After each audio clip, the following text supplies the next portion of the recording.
یعنی مسکین کو سوال کرنا یہ حلال ہے، کیونکہ ان کے پاس نہ کھانے کو کچھ ہے، نہ پہننے کو کچھ ہے، اور نہ ہی یہ اس حال میں ہے کہ کسی سے سوال کر سکے، تو ان کے لیے سوال کرنا جائز ہے۔ اور فقیر کو سوال ناجائز ہے، اس لیے کہ جس کے پاس کھانے اور بدن چھپانے کو ہو، اسے بغیر ضرورت اور مجبوری کے سوال یعنی مانگنا کسی سے یہ حرام ہے۔ اسی طرح لیکن فقیر کو پھر بھی جو ہے زکوٰۃ بالکل دیا جا سکتا ہے، لیکن وہ جو مانگنے کی جو کہانی ہے، سوال کی جو کہانی ہے کہ انسان جو مانگنے والے آتے ہیں اس کے بارے میں یہاں پر حکم ہے کہ مانگنا جائز ہے کہ نہیں، تو فقیر کے بارے میں ہے کہ فقیر کو زکوٰۃ تو دیا جا سکتا ہے، لیکن فقیر جو ہے وہ کسی سے مانگ نہیں سکتا، کہ کسی سے جو لوگ مانگنے آتے ہیں، فقیر اپنے آپ کو بتاتا ہے کہ ہم بہت غریب ہیں، بہت وہ ہیں، لیکن ان کے پاس اچھے خاصے ٹھاٹ بھاٹ ہوتے ہیں، تو ان کو مانگنا جائز نہیں ہے۔ لیکن اگر کوئی انسان ایسا ہے جو جس کے پاس کچھ بھی نہیں ہے، نہ کھانے کو، نہ پہننے کو، نہ ہی کسی بھی طرح کا معاملہ ہے، تو اس انسان کو مانگنا بھی جائز ہے، کیونکہ وہ مسکین ہے۔ حضرات محترم، اسی طرح ایک مسئلہ ہے کہ عامل وہ ہے، جسے کہ عامل کا میں نے ذکر کیا تھا کہ فقیر مسکین کے ساتھ ساتھ عامل کو بھی دے سکتے ہیں، تو عامل آخر کہتے کسے ہیں؟ عامل وہ ہے جسے بادشاہ اسلام نے زکوٰۃ اور عشر وصول کرنے کے لیے مقرر کیا ہو، اسے کام کے لحاظ سے اتنا دیا جائے کہ اس کو اور اس کے مددگاروں کو متوسط طور پر کافی ہو، مگر اتنا نہ دیا جائے کہ جو وصول کر لیا ہے اس کے آدھے سے زیادہ ہو جائے، یعنی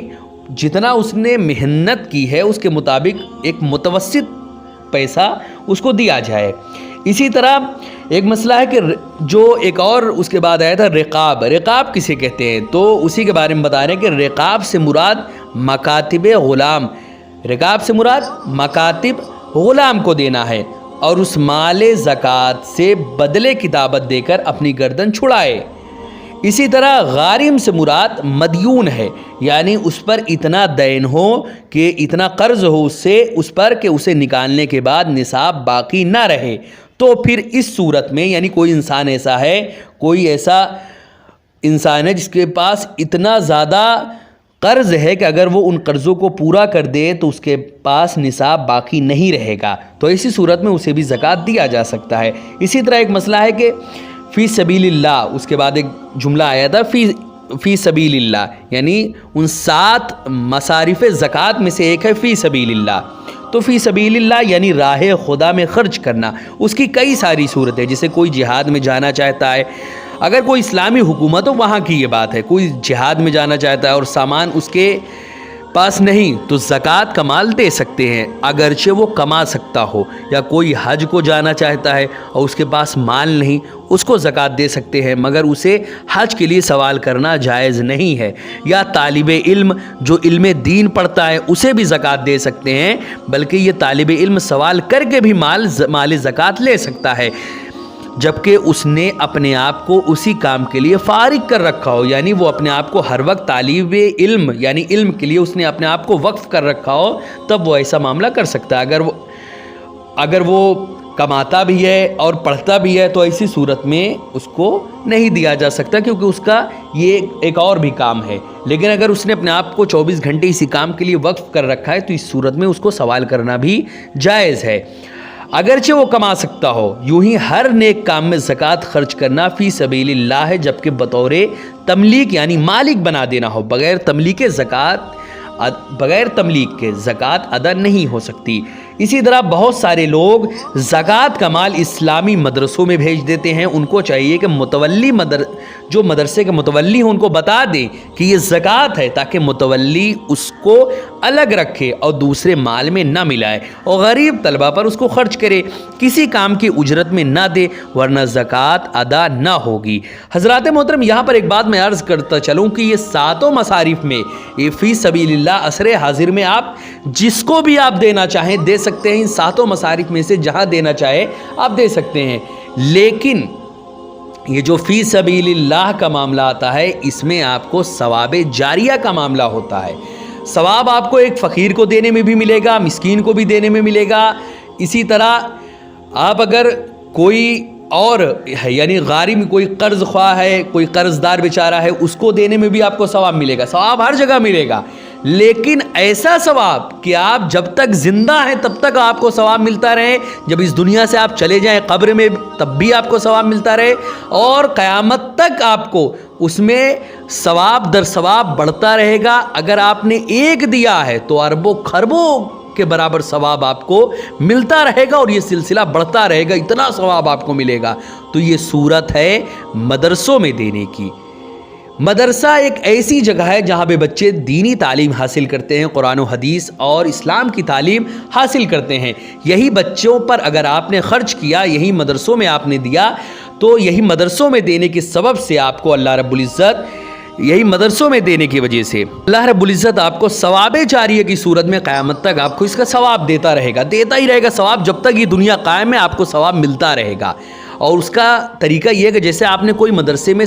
دیا، کچھ پیسہ دیا یا اینٹ لگوا دی یا بالو دیا یا کوئی بھی چیز دی مدرسے میں، تو وہاں پہ وہ لگ گیا، اسی جگہ پہ اسی مدرسے میں بچے تعلیم حاصل کرتے ہیں، بچوں کے کھانے میں لگا یا وہاں پہ بچوں کے رہنے کی کوئی عمارت بنائی گئی، وہاں پر وہ لگ گیا پیسہ، وہ اسی جگہ اگر بچے پڑھیں گے، 50-100 بچے مان لیجئے پڑھ رہے ہیں اس مدرسے میں، یا 10 بچے پڑھ رہے ہیں یا 100 بچے پڑھ رہے ہیں، وہ 100 بچے جتنا پڑھیں گے آپ کو اس کا ثواب، پورا پڑھنے کا ثواب آپ کو ملے گا۔ اسی طرح وہ 100 بچے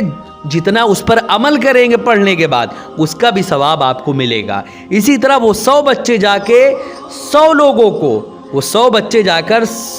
اگر 10-10 لوگوں کو بتائیں تو کتنے سارے لوگ ہو جائیں گے۔ اسی طرح 100 بچے ہزاروں کو پڑھائیں گے، ہزاروں بچے لاکھوں کو پڑھائیں گے، اور وہ لاکھوں لوگوں کا ثواب آپ کو ملتا رہے گا۔ اس 10 روپے، 20 روپے، 100 روپے یا 1000 روپے یا جتنا زیادہ اللہ کے راستے میں آپ دے سکے، آپ کو قیامت تک اسی طرح ثواب ملتا رہے گا، اور یہ سلسلہ بھی بڑھتا رہے گا، کیونکہ آپ نے کسی کو پڑھایا، اس نے اپنے آگے 10 لوگوں کو پڑھایا، وہ 10 لوگوں نے 100 لوگوں کو پڑھایا، 100 لوگوں نے 1000 لوگوں کو پڑھایا، 1000 لوگوں نے لاکھوں لوگوں کو پڑھایا۔ ان لاکھوں لوگوں کو پڑھانے کا، پڑھنے کا، اس پر عمل کرنے کا اور اس کو دوسروں تک پہنچانے کا، ان تمام کے تمام چیزوں کا ثواب اس 100 روپے جو اس نے مدرسے میں دیا ہے، اس 100 روپے دینے والے کو ثواب قیامت تک اسی طرح ملتا رہے گا، اور یہ سلسلہ اسی طرح بڑھتا رہے گا۔ تو اب آپ سمجھیں آپ کہ یہ ساتوں مصارف بالکل درست ہے، جہاں چاہیں آپ دیں، لیکن ایک ایسی جگہ جہاں پہ سب سے زیادہ ثواب ہے، اور ضرورت بھی ہے، عصر حاضر میں ضرورت بھی جو ہے وہ بہت زیادہ ہے ہمارے دینی مدارس کے لیے۔ دینی مدارس میں دے، کیونکہ جتنا زیادہ دینی مدارس بڑھیں گے اتنا زیادہ بچوں، اسلامی ہمارے جو بچے ہیں ان کو دینی تعلیم ملے گی، دینی تعلیم ملے گی تو اسلام میں، معاشرے میں اسلام اور دین کا ماحول بڑھے گا، کیونکہ جہالت گمراہی ہے، اور علم سب سے تیزی سے ہم کو اللہ کی جانب لے جانے والی شے ہے۔ اسی لیے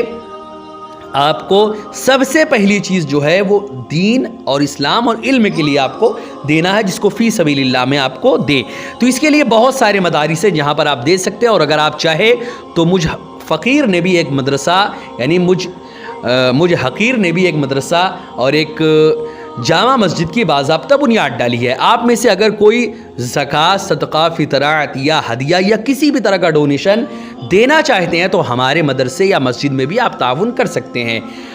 تو زکوٰۃ یا جو بھی آپ دینا چاہیں مدرسے کے لیے یا مسجد کے لیے، گوگل پے کے ذریعے، پے ٹی ایم کے ذریعے، بینک اکاؤنٹ کے ذریعے یا ویسٹرن یونین کے تھرو، جس کے ذریعے بھی آپ دینا چاہیں، ان کے نمبر اور لنک جو ہے وہ اس ویڈیو کے ڈسکرپشن میں ہے، آپ جائیں اور جو بھی اللہ کے راستے میں دینا چاہیں آپ اللہ کے راستے میں تعاون کر سکتے ہیں۔ حضرات محترم، اسی طرح جو ابھی میں نے آپ سے بات بتائی کہ بہت سارے اسلامی مدرسوں میں جو لوگ بھیج دیتے ہیں، وہاں پہ یہ کلیئر کرنے گئی ہے کس کام کے لیے ہے۔ اس کے بعد ایک اور لفظ آیا تھا مصارف زکوٰۃ میں، ابن السبیل، یعنی مسافر جس کے پاس مال نہ رہا وہ زکوٰۃ لے سکتا ہے۔ وہ بیچارہ کہیں سفر کر رہا تھا، مال اس کا چوری ہو گیا، ختم ہو گیا، کسی بھی طرح کا تلف ہو گیا، تو وہ بھی زکوٰۃ لے سکتا ہے، اگرچہ گھر پر مال موجود ہو، مگر اتنا ہی لے جس سے ضرورت پوری ہو جائے، زیادہ کی اجازت اس کو نہیں ہے۔ اسی طرح ایک مسئلہ ہے کہ زکوٰۃ ادا کرنے میں یہ بھی ضروری ہے کہ جسے دے اسے مالک بنا دے۔ اباحت کافی نہیں کہ تم اس کو لے سکتے ہو، ایسا نہیں، تم اس کو مالک بناؤ۔ لہٰذا زکوٰۃ کا مال مسجد میں لگانا یا اس سے میت کو کفن دینا یا میت کا کوئی انسان اگر اس کے یعنی میت میں لگاتا ہے یا پھر میت کا دین ادا کرنا یا غلام آزاد کرنا، پل یا پھر سرا، سقا یا سڑک بنوا دینا، نہر یا کنواں کھدوا دینا، ان چیزوں میں خرچ کرنا یا کتاب وغیرہ کوئی چیز خرید کر وقف کر دینا یہ کافی نہیں ہے. اس سے زکوٰۃ ادا نہیں ہوگی جب تک کسی فقیر کو مالک نہ بنا دے. البتہ فقیر زکوٰۃ کے مال کا مالک ہو جانے کے بعد بھی خود اپنی طرف سے ان کاموں میں خرچ کرے تو کوئی حرج نہیں ہے، وہ خرچ کر سکتا ہے. اسی طرح ایک مسئلہ ہے کہ اپنی اصل یعنی ماں باپ، دادا دادی، نانا نانی وغیرہ جن کی اولاد میں سے یہ ہے، اپنی اولاد مطلب جن کی اولاد میں سے یہ خود ہے یا پھر اپنی اولاد یعنی بیٹا بیٹی، پوتا پوتی، نواسا نواسی وغیرہ کو زکوٰۃ نہیں دے سکتا. یوں ہی صدقہ فطر اور نظر شرعی جو ہے وہ کفارہ بھی انہیں نہیں دے سکتا. رہا صدقہ نفل وغیرہ تو وہ اس کو دے سکتا ہے، بلکہ بہتر ہے کہ وہ اپنے انہی عزیز و اقارب کو نفلی دے. یہ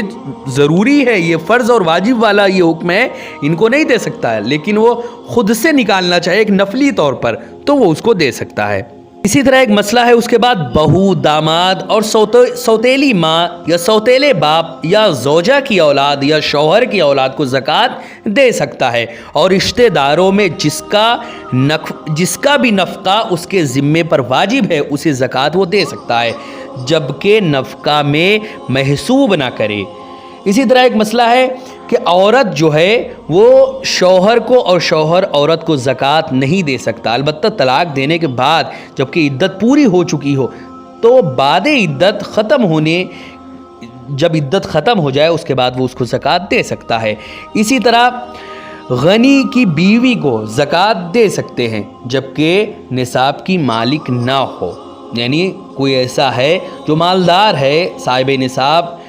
کوئی مالدار ہے، اس کی بیوی کو آپ زکوٰۃ دے سکتے ہیں جبکہ نصاب کی مالک وہ عورت نہ ہو. یوں ہی غنی کے باپ کو بھی آپ زکوٰۃ دے سکتے ہیں جبکہ یہ فقیر ہو، یعنی یہ فقیر ہوں، ضرورت مند ہو، تو ان کو بھی صاحب نصاب تک ان کا معاملہ نہ پہنچاؤ تو ان کو بھی آپ زکوٰۃ دے سکتے ہیں. اسی طرح ایک مسئلہ ہے کہ جو شخص حاجت اصلیہ کے علاوہ نصاب کا مالک ہو اس کو زکوٰۃ دینا جائز نہیں. یعنی حاجت اصلیہ کے علاوہ وہ اگر نصاب کا مالک ہے تو اس کو زکوٰۃ آپ نہیں دے سکتے. یعنی حاجت اصلیہ کے سامان کے علاوہ اتنا مال ہو کہ اس کی قیمت 200 درہم ہو، چاہے خود اس مال پر زکوٰۃ واجب نہ ہو. مثلا 6 تولہ سونا جب 200 درہم کی قیمت کا ہو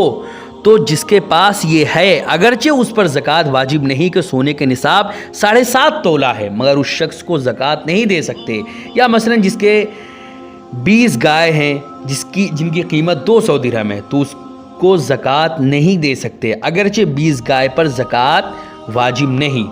مسئلہ اسی طرح ایک اور ہے کہ مکان، سامان، خانہ داری، پہننے کے کپڑے، خادم، سواری کا جانور، ہتھیار، اہل علم کے لیے کتابیں جو اس کے کام میں ہوں یہ سب حاجت اصلیہ سے ہیں. صحیح تندرست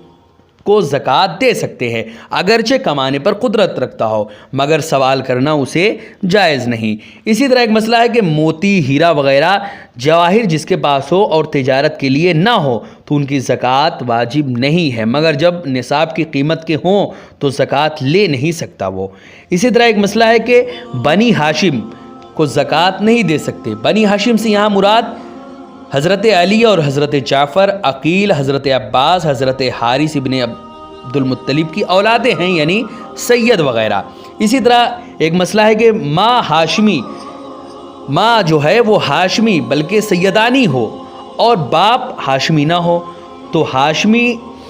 نہیں، اس لیے کہ شرع میں نسب باپ سے ہے، لہٰذا ایسے شخص کو زکوٰۃ دے سکتے ہیں جبکہ نہ دینے کی کوئی اور وجہ نہ ہو. یعنی اگر کوئی ایسا انسان ہے جس کا باپ جو ہے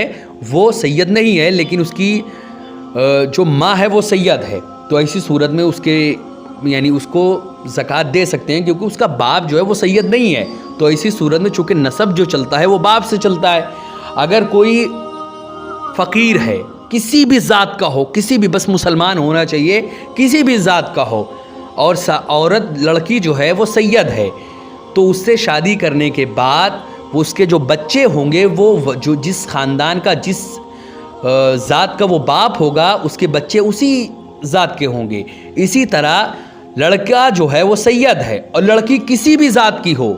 کوئی بھی ذات, آپ جو بھی مسلمان ہوں بس مسلمان ہونا چاہیے, کوئی بھی ذات کی ہو وہ لڑکی, لیکن لڑکا سید ہو تو اس کے جو بچے پیدا ہوں گے وہ بچے بھی سید ہوں گے, اگرچہ لڑکی کسی بھی ذات کی ہو, بس باپ کو سید ہونا چاہیے تو اس کے بعد جو بھی بچے پیدا ہوں گے وہ سید ہوں گے. اسی طرح ایک مسئلہ یہاں پر ہے کہ صدقہ نفل, یہاں پر واجب اور زکوٰۃ فرض ہے, اس کی بات یہاں پر چل رہی تھی, لیکن اب نفل اگر کوئی آپ ایسی بس آپ کو نکال دیے بس اپنی جانب سے, کوئی حکم نہیں اللہ کا, یہ بس نکال دیے آپ اللہ کو راضی کرنے کے لیے, جس کو نفلی صدقہ کہتے ہیں. اور وقف کی آمدنی یہ بنی ہاشم کو آپ دے سکتے ہیں, اس کو سید کو بھی آپ دے سکتے ہیں. اسی طرح ایک مسئلہ ہے کہ ذمی کافر کو نہ زکوٰۃ دے سکتے ہیں نہ کوئی صدقہ واجبہ جیسے نذر, کفارہ, صدقہ فطر, اور حربی کو کسی قسم کا صدقہ دینا جائز نہیں, نہ واجبہ نہ نفل, اگرچہ وہ حربی دارالاسلام میں بادشاہ اسلام سے امان لے کر آیا ہو. اسی طرح ہندوستان, اگرچہ ہندوستان جو ہے وہ یعنی ہندوستان کا جو معاملہ ہے یہاں پر بھی یہاں کے کفار ذمی نہیں ہیں, انہیں صدقات, نفل مثلا ہدیہ وغیرہ دینا بھی جائز نہیں ہے. اسی طرح ایک مسئلہ ہے کہ جن لوگوں کی نسبت بیان کیا گیا کہ انہیں زکوٰۃ دے سکتے ہیں, ان سب کا فقیر ہونا شرط ہے, ذات کا فقیر نہیں, وہ جو نصاب کا معاملہ ہے اس میں فقیر ہونا شرط ہے, سوا عامل کے کہ اس کے لیے فقیر ہونا شرط نہیں ہے. اسی طرح ابن السبیل یعنی مسافر جو ہے اگرچہ غنی ہو حالت سفر میں جبکہ مال نہ ہو تو وہ بھی فقیر کے حکم میں فقیر کے ہی حکم میں ہے, باقی کسی کو جو فقیر نہ ہو زکوٰۃ نہیں دے سکتے. اسی طرح اب مسئلہ یہ ہے کہ زکوٰۃ میں آخر کس کو مقدم کرے, سب سے پہلے زکوٰۃ کا جو حقدار ہے وہ کون ہے, تو اس کا مسئلہ یہ کہ زکوٰۃ وغیرہ صدقات میں افضل یہ ہے کہ پہلے اپنے بھائیوں بہنوں کو دے, پھر ان کی اولاد کو, پھر چچا اور پھوپھیوں کو, پھر ان کی اولاد کو, پھر ماموں اور خالہ کو, پھر ان کی اولاد کو. اسی طرح پھر اپنے گاؤں یا شہر کے رہنے والوں کو. اسی طرح حدیث میں ہے کہ اللہ رب العزت اس شخص کے صدقے کو قبول نہیں فرماتا جس کے رشتہ دار اس کے سلوک کرنے کے محتاج ہوں اور یہ غیروں کو دے. اسی طرح ایک مسئلہ ہے کہ بد مذہب کو زکوٰۃ دینا جائز نہیں ہے. اسی طرح ان مرتدین کو بھی دینے سے ادا نہیں ہوگی زکوٰۃ جو زبان سے تو اسلام کے دعوے دار ہوں لیکن خدا اور رسول کی شان گھٹاتے یا کسی اور ضروری اور دینی معاملات کا انکار کرتے ہوں. اسی طرح آپ اگر ابھی یہ کس کو دینا ہے سب سے پہلے اس کا ذکر چل رہا ہے تو اس میں آپ سب سے پہلے تو اپنے بھائی بہن سے شروعات کریں آپ, لیکن یہ ذہن میں رکھیں کہ اگر یہ سب لوگ مستحق نہیں ہیں, اگر یہ لوگ صاحب استطاعت ہیں, یہ لوگ اگر اس لائق ہیں کہ باضابطہ یہ لوگ اپنی صاحب استطاعت ہیں, جو نصاب کا معاملہ ہے وہ ان کا پورا ہے, تو آپ ان کو نہ دیں. اور کوشش کریں کہ ان سارے معاملات میں دے تو آپ کسی کو سکتے ہیں, لیکن کوشش کریں کہ آج جو ضرورت ہے اسلام کی سربلندی کی, اور وہ صرف اور صرف علم سے ہوگا, ایجوکیشن سے ہوگا. آج چاروں طرف اسلام اور اسلام کے خلاف جو پروپیگنڈا چل رہا ہے اس کے تحت کوشش کریں کہ بڑے بڑے کالجز بنوائیں اور بڑے بڑے یونیورسٹیز کی بنوائیں, اسکولز بنوائیں جہاں پر مسلم بچیاں امن اور شانتی کے ساتھ تعلیم حاصل کریں. لیکن یہ اس کا مطلب ہرگز نہیں کہ وہاں پر ہماری جو غیر مسلم, جو ہماری معزز خواتین ہیں, جو غیر مسلم بچیاں ان کو نہ پڑھنے دیں. نہیں, اسلام کا یہی تو